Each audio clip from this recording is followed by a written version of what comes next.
राजधानी जयपुर के मालवीय नगर स्थित एक मीटिंग का आयोजन किया गया, जो विवाह स्थल समिति के अंतर्गत विवाह स्थलों को जेडीए के द्वारा दिए गए नोटिस के विरोध में थी। मीडिया से बातचीत में विवाह समिति के अध्यक्ष भवानी शंकर ने बताया कि जेडीए एवं सरकार के द्वारा की गई अनदेखी, एक तरफ तो सरकार कहती है कि बेटी बचाओ बेटी पढ़ाओ, और दूसरी तरफ जब बेटी बड़ी हो जाए तो उसके विवाह संस्कार में उसी बेटी के पिता की जेब ढीली कर दो। ऐसा कहाँ का न्याय है। जयपुर के अधिकतर गरीब एवं मध्यम वर्ग के लोग अपनी बेटियों की शादी करते हैं, जिनके लिए जेडीए एवं नगर निगम द्वारा बनाए गए सामुदायिक केंद्र हैं, जबकि समझे तो सरकार की सहूलियत के लिए विवाह स्थल बने हुए हैं। अन्यथा अधिकतर लोग सड़कों पर अपनी अपनी बेटियों की शादियां करेंगे, जिससे कितना ट्रैफिक लोड एवं जाम लगेगा। इस बात का किसी सरकारी अधिकारियों को कोई अंदेशा नहीं है, उल्टे मनमानी पर तुले हुए हैं। सभी विवाह स्थल नगर निगम के अंतर्गत आते हैं, उनके बायलॉज बने हुए हैं एवं उसी के अनुरूप विवाह स्थल का संचालन करते हैं। यदि जेडीए को कोई समस्या है तो वो निगम से बात करे, उससे संबंधित विभाग से जानकारी ले। Bureau report STV9। और मेरे साथ बातचीत करने के लिए मौजूद है भवानी शंकर जी, इनसे बातचीत करते हैं। सबसे पहले तो मैं जानना चाहूँगा, जो मीटिंग का आयोजन किया जा रहा है वो किस संदर्भ में है? देखिए, ये हमारे जयपुर विवाह स्थल समिति की मीटिंग थी। इस मीटिंग के अंदर आज जो जयपुर विकास प्राधिकरण हमें नोटिस दे रहा है जयपुर के अंदर मैरिज गार्डन्स को, जयपुर में लगभग 1500 मैरिज गार्डन है। वो मैरिज गार्डन नगर निगम के द्वारा संचालित है। हम नगर निगम में टैक्सेस देते हैं। इसका हमारा एक्ट बना हुआ है, नगर पालिका एक्ट 2009, और उसके बाईलॉज हैं, नियम हैं, उपनियम हैं, जितने भी जो नियम है नगर निगम के, उनके तहत संचालित हो रहे हैं। अब नया अड़ंगा ये है कि जयपुर विकास प्राधिकरण हमारे विवाह स्थलों को नोटिस दे रहे हैं। उसमें मांगा जा रहा है कि आपने भू रूपांतरण करवाया कि नहीं करवाया, आपने ज़मीन को कॉमर्शियल करवाई कि नहीं कराई, आपने नगर निगम से NOC ले रखी है कि क्या कर रखा है। तो ये नोटिस देना, जब नगर निगम का एक्ट बना हुआ है तो जयपुर विकास प्राधिकरण को इस तरीके की नोटिस देने की कोई ज़रूरत ही नहीं है। जयपुर विकास प्राधिकरण का जो मास्टर प्लान है उसमें कहीं कोई विवाह स्थल का मेंशन नहीं, कहीं पे भी, और ना ही विवाह स्थल से संबंध में जयपुर विकास प्राधिकरण का कोई एक्ट है।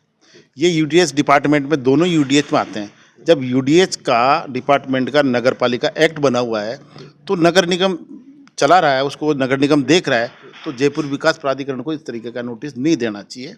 आज हमने मीटिंग बुला के, और सभी हमारे व्यापारी बंधु, करीब 600-700 व्यापारी बंधु थे, उनको हमने बता दिया कि जो नोटिस हमें मिले हैं उनका जयपुर विवाह स्थल समिति की तरफ से एक सामूहिक रूप से समिति का रिप्लाई दे दिया है, और अब इंडिविजुअल उनका सबका रिप्लाई भी दे देंगे।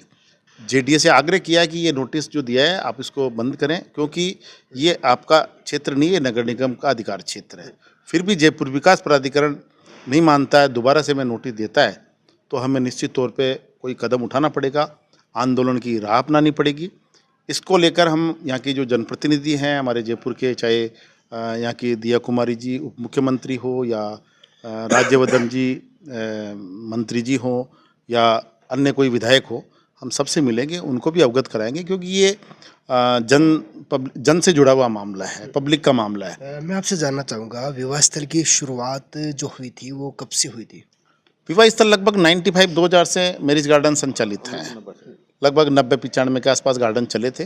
2002 के अंदर इनके कुछ नियम बने, उसके बाद में 2009 में एक्ट बना, और बिल्कुल परमानेंट एक्ट है ये। इस एक्ट के आधार पे देखिए, आपने कहा कि नियम बने, क्या क्या नियम व कायदे बने, मैं जानना चाहता हूँ।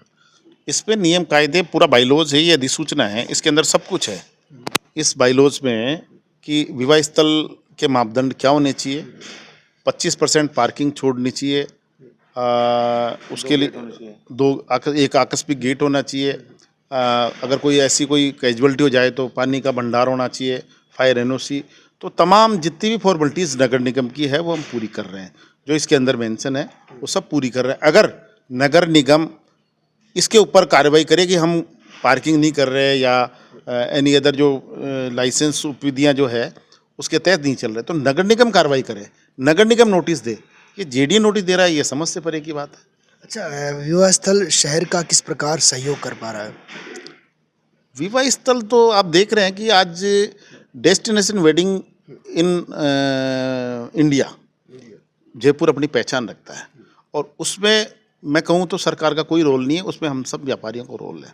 हम इतने अच्छे अच्छे मैरिज गार्डन में बना रखे हैं पूरी फैसिलिटीज़ के साथ में और आधुनिकीकरण मैरिज गार्डन है, तो उसको देख के डेस्टिनेशन वेडिंग होती है, बाहर के लोग यहाँ आते हैं तो निश्चित तौर पे हमारी सरकार की भी वाहवाही होती है और हम कह सकते हैं कि सरकार को हम सहयोग कर रहे हैं इसमें।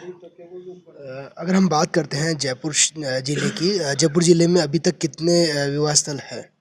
जयपुर जिले में 1500 विवाह स्थल है, इसमें सभी कैटेगरी के हैं।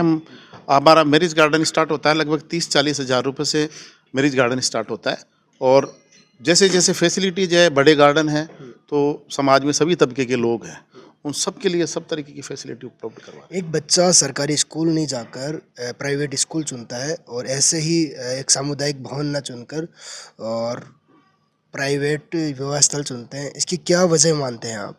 देखिए, सामुदायिक केंद्र, पहले बात तो ऊँट के मुंह में जीरा। जयपुर विकास प्राधिकरण के पास में लगभग 25 से 30 सामुदायिक भवन है, नगर निगम के भी इतने हैं और आवासन मंडल के भी इतने। अगर टोटल करें तो जयपुर में 100 के आसपास होंगे ये। अब जयपुर में एक सावे के ऊपर लगभग 2000 शादियाँ होती है, तो अगर हम विवाह स्थल नहीं करेंगे संचालित तो उन 100 सामुदायिक केंद्र में तो हो नहीं पाएगा। दूसरी बात, सामुदायिक केंद्र की स्थिति बताएं, ये लेते हैं 15,000 रुपये खाली जगह का किराया। उसके अलावा उसको हमारे वेंडर्स से काम करवाना पड़ता है, चाहे वो टेंट का हो, लाइट का हो, जनरेटर का हो, फ्लोर डेकोरेशन का हो, केटरिंग का हो, सारी व्यवस्थाएं उपलब्ध करवानी पड़ती है। जबकि हम मैरिज गार्डन के अंदर ये टोटल व्यवस्था एकमुश्त देते हैं। इट मीन्स कहे तो जो सामुदायिक केंद्र है वो हमारी विवाह स्थल से वहाँ शादी करना ज़्यादा महंगी है और इतनी अट्रैक्टिव भी नहीं होती। आपसे जानना चाहूँगा कितने लोगों को अभी तक नोटिस दिया जा चुका है?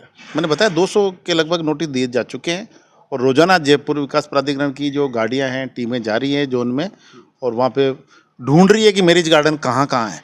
गलियों में घूम रहे हैं, वहाँ देख रहे हैं कि देखता है कि मैरिज गार्डन, उसका नाम लिखते हैं, तुरंत उसको नोटिस दे रहे हैं। अगर आपकी मांग है वो सही समय पर नहीं पूरी की जाएगी तो क्या अगला कदम होगा आपका? देखिए, हमें विश्वास है कि ये जनहित से जुड़ा हुआ मामला है। अगर जीडीए, पहली बात तो हमारी बात को मानेंगे